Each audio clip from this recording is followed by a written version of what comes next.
Hey everybody, Brian Hunt here. Thanks for tuning in for another video. In this video, I'm talking about a series of lenses I have just picked up a couple months ago. I've been using them on a bunch of jobs.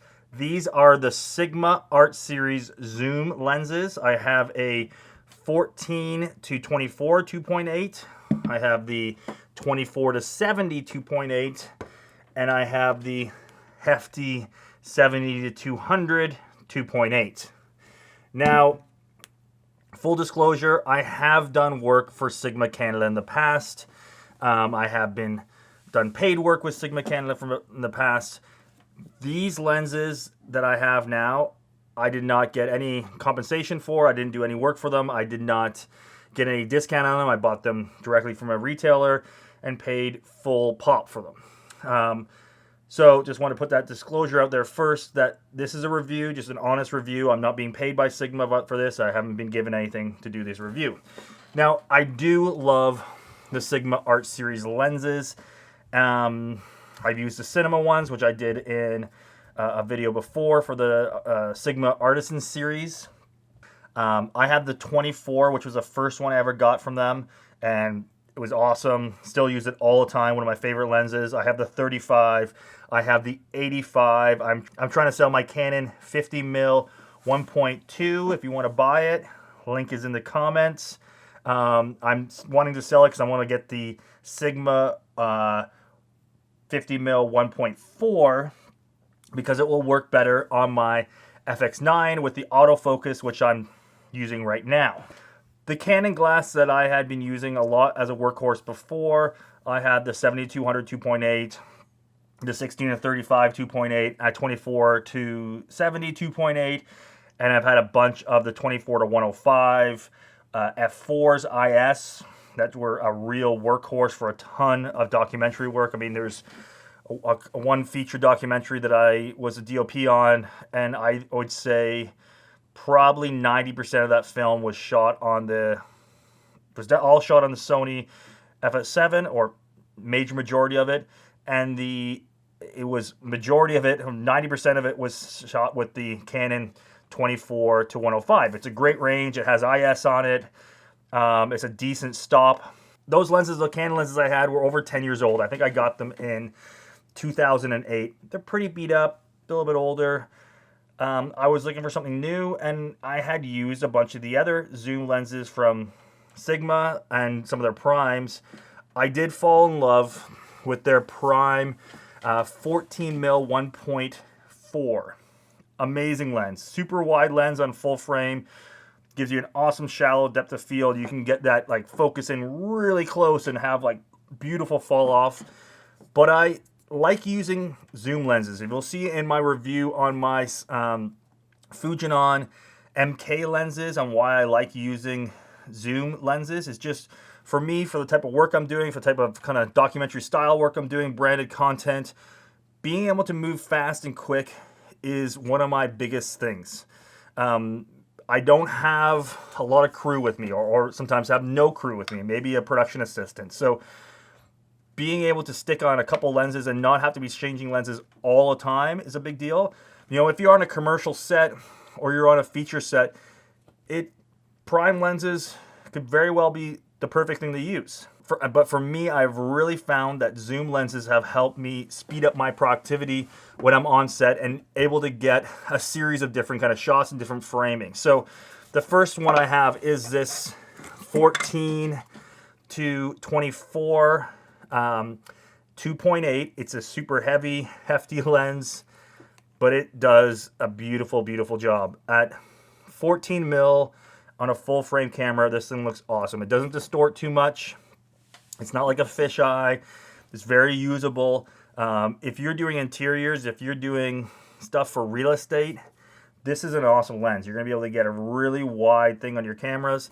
And I really like, in my work that I do, I just aesthetically really like these two ranges. I mean, I could say if I was going out to shoot B-roll of landscapes and of nature stuff, a lot of tourism kind of work I do, I'd be very happy just to shoot with a lens like this, a 14mm 14 to 24, very wide, and a telephoto, and a 70 to 200. I'd be happy just to work with those two because I like that super wide landscape stuff, and I like getting long lens, compressing an image, that kind of beauty stuff when I'm getting detailed shots. And they both, and I find they can cut very well together when you're cutting scenes like that together, when you're doing stuff with nature or the outdoors.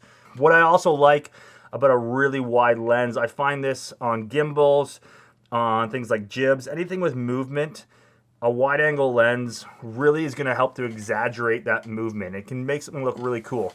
There's a reason why skate filmers and action sports filmers, and myself included, I used a fisheye lens for years and years and years, probably way too much. But one of the real cool things of having a really wide lens is that it exaggerates movement. Things that are going to be at the bottom of the frame or going to be moving quicker. When you're doing a pan down off things, it exaggerates that movement for you. And it's a really cool look if that's what you're going for. So I like using a wide lens.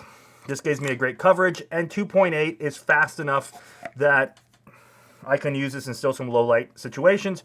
If I want to get shallower, then I would be going into my 24 1.4. I don't have anything that's faster than this, that is this wide, but again, I haven't had an issue with that. The next one would be a big staple, very, a photography kind of lens that's used all the time. 24 to 70, giving you a good range, giving you that kind of, this for shooting interviews and other things like that.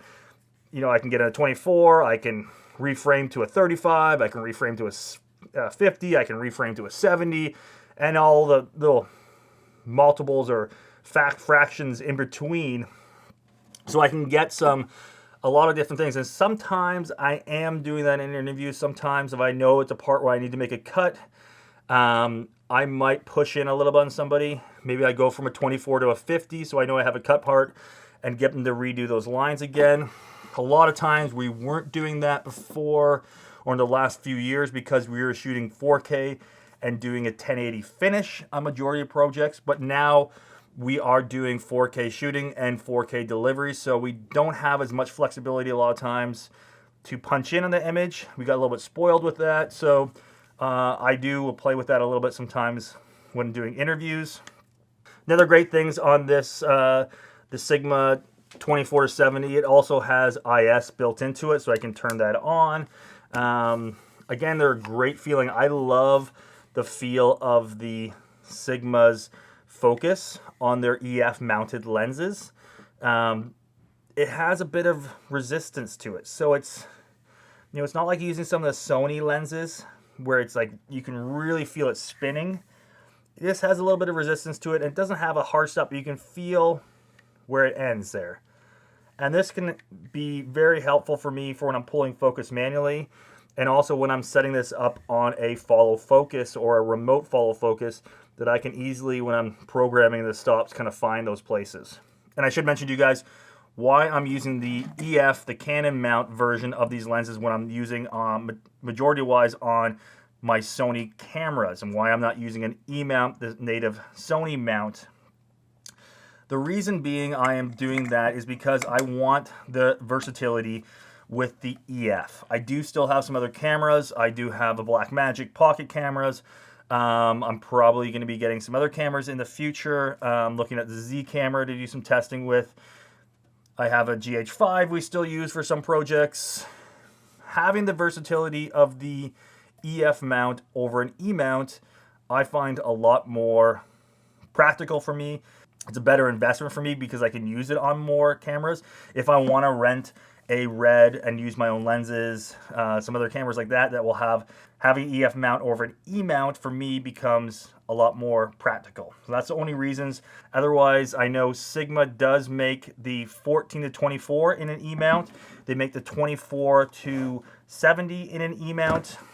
And they believe they are coming out with the 70 to 200 in an E mount. I haven't seen it yet, but I've heard that they are coming out with this. So now the Big Bertha of the lenses. This is the 70 to 200. It is a big lens. It is Over my Canon 70-200, I would say this is quite a bit heavier. I don't know the actual numbers of the difference. Maybe I'll put that up for you guys, but it is heavier. But it feels like it's built very well. It's built like a tank.